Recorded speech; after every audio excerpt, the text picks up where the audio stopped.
Hello friends, welcome to Soumya's கேசில். இது என்னோட ஈவினிங் ரொட்டீன் vlog.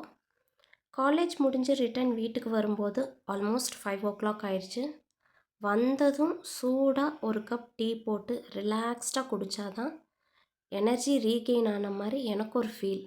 என்ன மாதிரி எத்தனை பேர் டீ லவர்ஸ்னு மறக்காமல் கமெண்ட் பண்ணுங்கள்.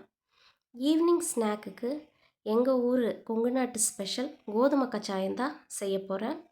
இதுக்கு ஒரு பழுத்த வாழைப்பழம், 1 கப் கோதுமை மாவு, 1/2 கப் சுகர், 1/4 கப் ரவை போட்டு நல்லா மிக்ஸ் பண்ணிக்கோங்க. கொஞ்சம் கொஞ்சமாக தண்ணி ஊற்றி நல்லா மிக்ஸ் பண்ணிக்கணும். கட்டி எதுவும் இல்லாமல் மிக்ஸ் பண்ணுங்கள். மாவு ரொம்ப கெட்டியாகவும் இருக்கக்கூடாது, ரொம்ப தண்ணியாகவும் இருக்கக்கூடாது. ஒரு மீடியம் கன்சிஸ்டன்சியில் மாவை மிக்ஸ் பண்ணிக்கோங்க. மாவு ரொம்ப கெட்டியாக இருந்துச்சுன்னா உங்களுக்கு கச்சாயம் ரொம்ப ஹார்டாயிரும். ஸோ டேஸ்ட்டும் அவ்வளோ நல்லா இருக்காது. இது கூட விருப்பப்பட்டால் நீங்கள் தேங்காய் துருவலையும் ஆட் பண்ணிக்கலாம். நான் இன்றைக்கி தேங்காய் சேர்க்காம தான் செய்கிறேன். ஸோ இந்த மாவு ஒரு 10 to 15 நிமிஷம் அப்படியே ஊறட்டும். மீன் டைம் நான் வெசல்ஸ் எல்லாம் வாஷ் பண்ணிடலான்னு ஸ்டார்ட் பண்ணிட்டேன். நான் இப்போ ஒயிட் சுகர் எடுத்திருக்கேன். நீங்கள் ஒயிட் சுகர் வேண்டான்னு நினச்சிங்கன்னா அதுக்கு பதிலாக வெல்லமோ இல்லைன்னா நாட்டு சர்க்கரையோ சேர்த்துக்கலாம். கூடவே 2-3 ஏலக்காவையும் தட்டி போட்டிங்கன்னா டேஸ்ட்டும் ஃப்ளேவரும் ரொம்ப நல்லா இருக்கும்.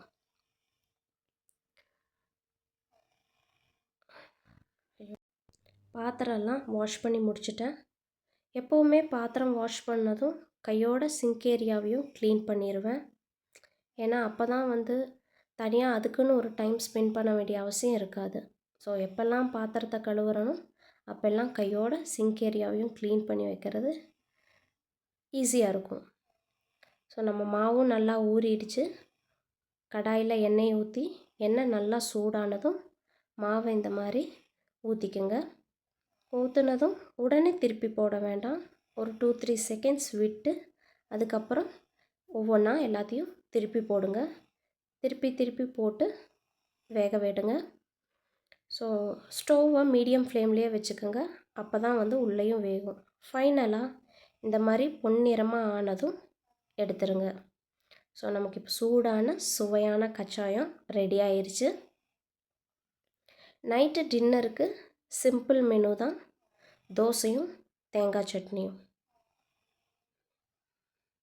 இந்த வீடியோ உங்களுக்கு பிடிச்சிருந்துச்சுன்னா லைக் பண்ணுங்கள், ஷேர் பண்ணுங்கள், மறக்காமல் நம்ம சேனலை சப்ஸ்கிரைப் பண்ணிடுங்க.